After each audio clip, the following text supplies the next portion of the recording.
Hi hello good morning welcome back to our channel again. ఎలా ఉన్నారండి అందరూ? నేనైతే చాలా బాగున్నాను. మీరందరూ కూడా బాగున్నారని ఆశిస్తున్నాను.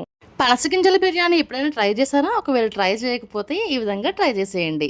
కావలసిన పదార్థాలు ఆనియన్స్, టొమాటో, క్యారెట్, కొద్దిగా కొత్తిమీర, అదేవిధంగా ముందుగా ఉడికించి పెట్టుకున్న పనస గింజలు కూడా మీరు రెడీగా పెట్టుకోండి. పనస గింజల్ని ఇక్కడ 2 పీసెస్‌గా కట్ చేసుకోండి. ఇక్కడ నేను కూడా అలాగే కట్ చేశాను. 2 పీసెస్‌గా కట్ చేశాను.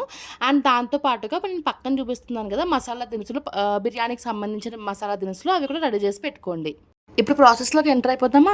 ముందుగా స్టవ్ ఆన్ చేసి కడాయి పెట్టుకొని అందులో కొంచెం ఆయిల్ వేసుకోండి. మీ దగ్గర నెయ్యి ఉంటే నెయ్యి కూడా యాడ్ చేసుకోవచ్చు. టేస్ట్ అయితే ఇంకా ఎన్హాన్స్ అవుతుందనమాట. ఆయిల్ హీట్ అయిన తర్వాత అందులో బిర్యానీకి సంబంధించిన మసాలా సామాన్లన్నీ ఉంటాయి కదండీ! అవి వేసుకోండి. అవి వేసిన తర్వాత జస్ట్ అలా ఫ్రై చేయండి. ఆ తర్వాత ఆనియన్స్, క్యారెట్ యాడ్ చేసుకోవాలి. కొంచెం ఫ్రై అయిన తర్వాత కొంచెం ఇక్కడ చూపిస్తున్నాను కదా! ఆ విధంగా ఫ్రై అయితే సరిపోతుందండి.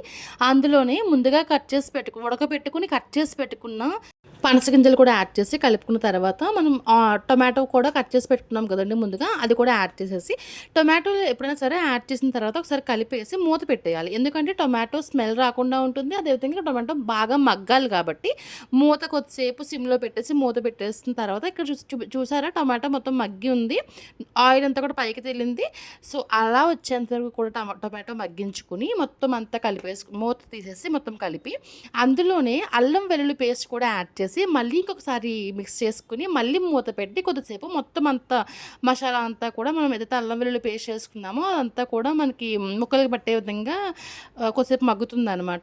ఆ తర్వాత ఏం చేయాలి అంటే మనకి బిర్యానీ మసాలా ఉంటాయి కదండి, యాలకులు, లవంగాలు, దాల్చిన చెక్క, గసగసాలు ఇవన్నీ అలాగే చిన్న ఎండు కొబ్బరి ముక్క, ఇవన్నీ కూడా మనం మిక్సీ పట్టుకుని పేస్ట్లా గ్రైండ్ చేసుకుని పెట్టుకోవాలన్నమాట.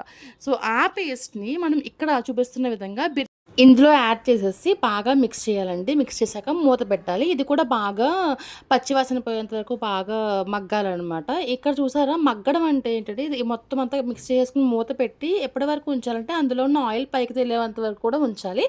సో అప్పటి వరకు సరిపోతుందన్నమాట. అప్పుడు మూత తీసిన తర్వాత మొత్తం కలిపేసుకుని కొద్దిగా కారం అండ్ ఆచి బిర్యానీ మసాలా ఇక్కడ యాడ్ చేశానండి. అది టేస్ట్ చాలా ఎన్హాన్స్ అవుతుంది అది వేయడం వల్ల. సో బిర్యానీ మసాలా అండ్ కొద్దిగా కారం యాడ్ చేసి మొత్తం అంతా కలిపేసుకుని మనం తగినంత వాటర్ యాడ్ చేసుకోవాలి. మనకి ఏంటి అంటే ముందుగా బియ్యాన్ని నానబెట్టుకోవాలి. 1 గ్లాస్ బియ్యానికి 2 గ్లాసుల వాటర్. నార్మల్ బియ్యం అయితే అదే మనకి బాస్మతి బియ్యం అయితే 1.5 కప్ వాటర్ సరిపోతుందండి. మీరు తీసుకున్న బియ్యం బట్టి మీరు వాటర్ క్వాంటిటీ తీసుకోవాలి. ఇక్కడ నేను 1 గ్లాస్ బియ్యానికి ఇక్కడ వాటర్ క్వాంటిటీ మీకు ఆల్రెడీ చూపించాను కదా, ఈ విధంగా తీసుకున్నాను. ఇక్కడ కూడా ఎలా వేయాలి అని అంటే మనం ఇవన్నీ మొత్తం కారం అన్నీ, ఉప్పు అన్నీ వేసేసుకున్న తర్వాత బిర్యానీ మసాలా అన్నీ వేసేసుకున్న తర్వాత మొత్తం ఒకసారి మిక్స్ చేసేసి వాటర్ని యాడ్ చేయాలి. వాటర్ని యాడ్ చేసిన తర్వాత మనకి మరుగుతుంది, వాటర్ మరగాలి. మరుగుతున్నప్పుడే మనకు కొంచెం టేస్ట్కి సాల్ట్ సరిపోతుందో లేదో ఒకసారి చెక్ చేసేసుకోండి. ఒకవేళ సరిపోకపోతే కనుక మీరు అప్పుడే సాల్ట్ మొత్తం యాడ్ చేసేసుకోండి సరిపడినంత. ఆ తర్వాత ఏం చేయాలంటే మనం ఆల్రెడీ ముందుగానే బిర్యానీ ప్రాసెస్ చేసే ముందుగానే మనం బియ్యాన్ని నానబెట్టుకోవాలి. బియ్యం కడిగేసిన తర్వాత దాంట్లో కొంచెం వాటర్ వేసి పక్కన నానబెట్టుకొని పెట్టుకోవాలి. ఆ బియ్యం తీసుకొని మీరు బాస్మతి బియ్యం అయితే మళ్ళీ చెప్తున్నాను క్వాంటిటీ 1.5 కప్ ఆఫ్ వాటర్ మీరు బిర్యానీలో యాడ్ చేసుకోవాలి. లేదు నార్మల్ రైస్ తీసుకున్నారు అని అంటే 2 కప్స్ ఆఫ్ వాటర్ని యాడ్ చేసుకోవాలండి. సో బాస్మతి బియ్యం తీసుకుని ఇందులో వేసేసి బాగా మిక్స్ చేసిన తర్వాత సిమ్లో మూత పెట్టేసి ఉడకనిచ్చేయాలి. అంతే, ఎంతో టేస్టీగా ఉండే పనస గింజల బిర్యానీ రెడీ అయిపోతుంది. ఒక 15 to 20 మినిట్స్లో గుమగుమలాడే పనస గింజల బిర్యానీ అయితే రెడీ అయిపోతుంది. టేస్ట్ అయితే అద్దరిపోయిందనమాట. ఈ బిర్యానీని మష్రూమ్ కర్రీతో కలిపి తిన్నానండి. Mushroom curry and raita combination అయితే టేస్ట్ వేరే లెవెల్లో ఉంది. సో నేను ఈ విధంగా తిన్నాను. మీరు కూడా ఒకసారి ఈ బిర్యానీ ఒకవేళ ట్రై చేయకపోతే మీ ఇంట్లో కూడా ట్రై చేసి నాకు కింద కమెంట్ సెక్షన్లో తెలియజేయండి బిర్యానీ ఎలా వచ్చింది అనేది. అండ్ నా ఈ వీడియోస్ కనుక మీ అందరికీ నచ్చినట్టయితే లైక్ చేయండి, షేర్ చేయండి, సబ్స్క్రైబ్ చేయడం మాత్రం మర్చిపోకండి. Thank you so much for watching. Thank you.